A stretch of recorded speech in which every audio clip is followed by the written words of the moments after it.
Have you ever wondered what it would be like to live in a world where animals and people had magical abilities? You had to be super careful about your pets, and the animals at the zoo? My name is Onyx Hoofbeats, and I will be telling you the story of the elementals. Animals with the ability to control the Earth's elements: fire, water, air, and earth. When a junior volunteer named Luna Acefield joins up with the elemental sanctuary down her street in hopes of becoming an elemental keeper, things could not get more exciting. With me creating the story visual for you using Planet Zoo, you can relax and listen to the story. Cooing with Luna over baby baboons, riding on the backs of ostriches, and forging a path to a destiny with power. I hope you will enjoy the story as much as I will writing it. I will be creating the Visitor Center Part 1 in this episode, and you'll find out what Luna's been hiding, something that even she doesn't know about yet. Enjoy!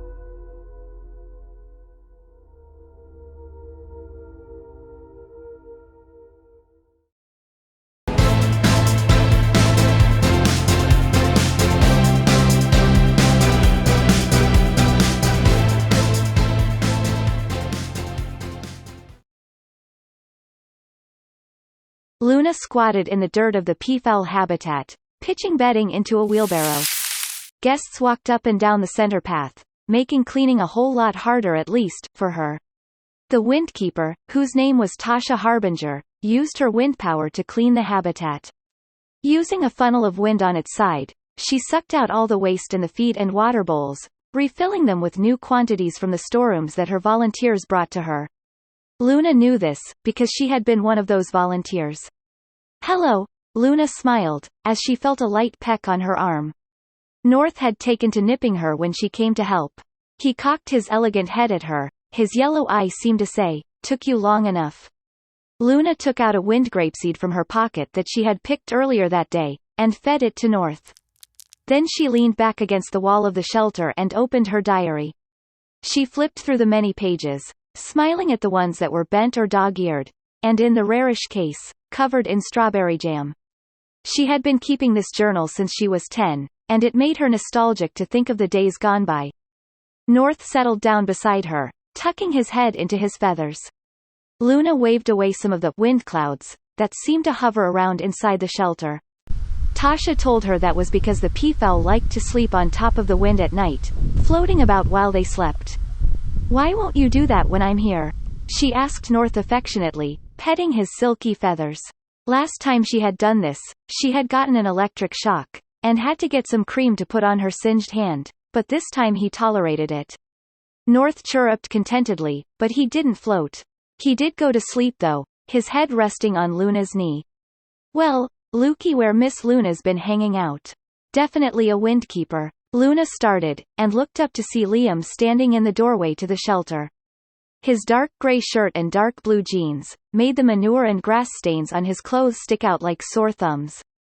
"Not my fault a peacock has chosen me as his pillow," she huffed, wiggling out from under North, and making his head hit the straw with a thud.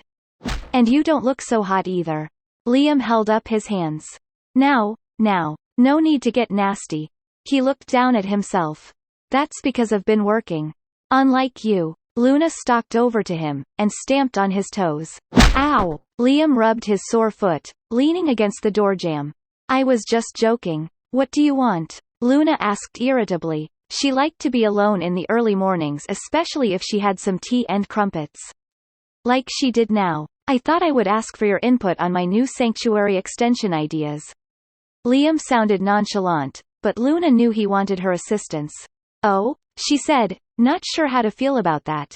"Absolutely. Since no one else is going to help me, I guess I'm stuck with you." Luna shrugged. "Okay, what do you need my help with?" Liam settled down next to her, and removed a notepad from his backpack. "You still wear a backpack?" Luna wrinkled her nose. "What are you, 20? I'm 23, Liam replied stiffly. "What else do you expect me to carry around my things in? My infinite pockets?" Luna had to smile in spite of herself. Liam was one of the funniest people she had met that was roughly her same age. "I'm 21, she offered. "Why did I say that?" "He doesn't care." "Cool." Liam unfolded his notepad, while Luna tried to read his face. His features were focused on the notebook, and Luna wondered whether he had even heard her. "This is my first idea." He turned the book towards her, revealing a sketch of a wide open plaza. Walls surrounded the plaza, and Liam tapped them with his pencil in turn. "We could put pictures and banners of the creatures, complete with speakers for education purposes, and conservation boards to pull some heartstrings."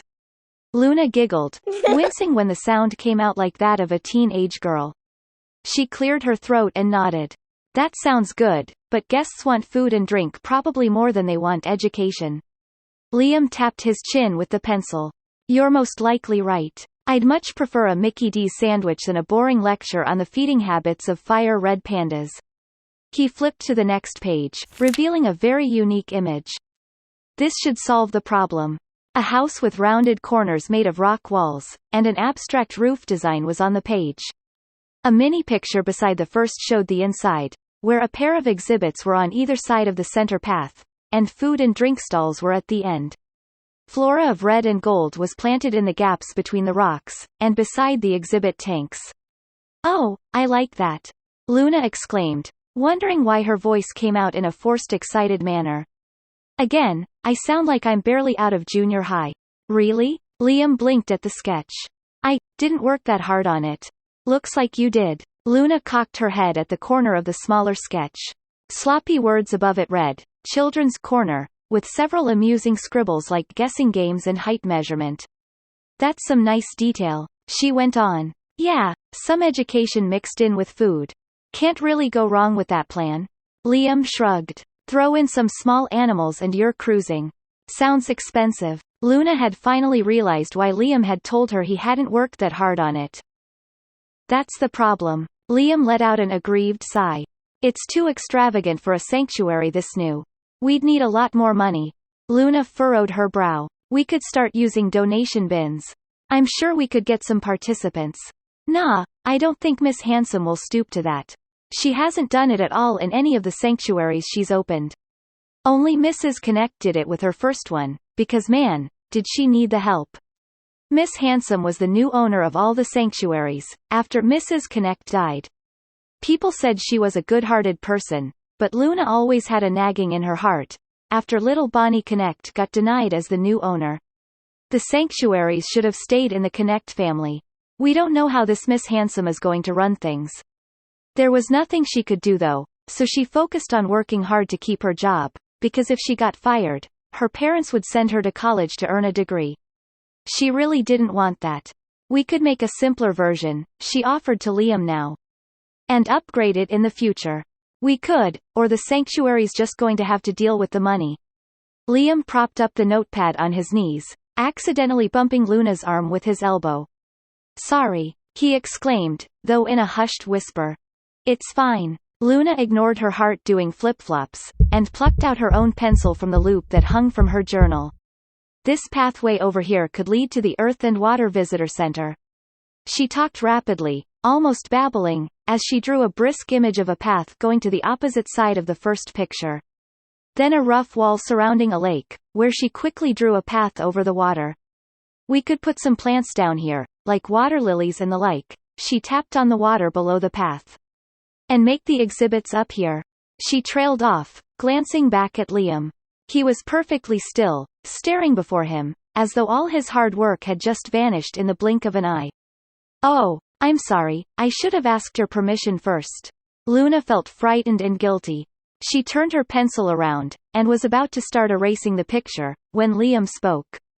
"Wait." Luna froze with her pencil centimeters above the paper. What is that?" He pointed at her pencil. A pencil?" Luna didn't know why he was asking these strange things, but it unnerved her. "No, not that. I know what the object is, but what is that?" He drew closer and placed his fingers on her palm that showed around her pencil. Luna dropped the pencil when she saw it. An infinity sign was imprinted onto her palm like a tattoo. Black, with little blue dots around the edges. "Ah!" she exclaimed, staring at it in shock. "I don't remember you having a tattoo. Did I just miss it the first time?"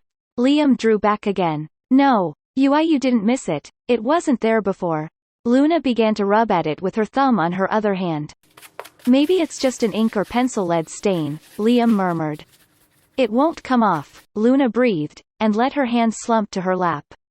Seriously? Liam sat back on his heels and then jumped up, startling North and the other peafowl. I'll be back with rubbing alcohol, he shouted. North approached Luna, cocking his head. Luna was wondering deeply about the panicked and disbelieving look on Liam's face when he first pointed it out. It's like he knew what it was or could be. Luna cradled her hand close to her, praying that the rubbing alcohol would work. North chittered at her, deep in his throat, as though he was telling her not to be afraid. Luna pet his head of sizzling feathers, being careful to avoid the electric ends of his crown. How can I not be afraid? My parents are going to lecture me, till the end of time if they find out I have a permanent tattoo. Just then running footsteps reached her ears, and Liam skidded to a stop beside her, wincing as his knees got skinned in his rough halt. You okay? You don't feel sick?